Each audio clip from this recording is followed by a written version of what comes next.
il y a quelqu'un qui pose la question précisément, c'est quoi une personne non blanche? Et pour la petite histoire, j'ai su que dans une chaîne, il y avait eu un casting de personnes de couleur et qu'on avait demandé au CSA si une personne qui n'était pas tout à fait noire, ni qui était entre les deux, de savoir si elle était considérée comme de couleur ou non. Donc on en arrive aussi à des absurdités. C'est l'argument des Français, je dirais, vis-à-vis des Anglo-Saxons, parce qu'il faut voir qu'aux États-Unis, jusqu'à il y a très peu de temps, il n'y avait pas de mariage mixte. C'est-à-dire que les Noirs se mariaient entre Noirs, les Blancs entre Blancs, les communautés étaient vraiment séparées. Donc c'était beaucoup plus facile, entre guillemets, pour des gens de se définir par la couleur de peau. En France, heureusement, il y a des tas de mariages dans tous les sens. Et il y a des gens, comme vous venez de le dire, qui sont entre Blancs, entre Noirs, etc. Malheureusement, de moins en moins.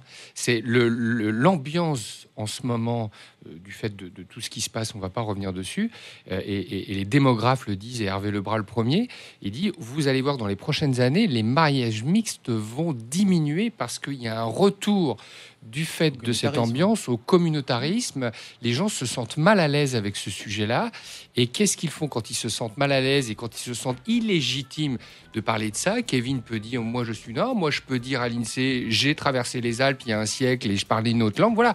Et bien, de ce fait-là, on se renferme et on met en place une espèce de ségrégationnisme qui se vérifiera dans les faits. Ça, c'est lié à la mondialisation. Et c'est l'américanisation de nos sociétés. En tout cas, Hervé Lebras, c'est ce qu'il dit, lui. Allez, on marque une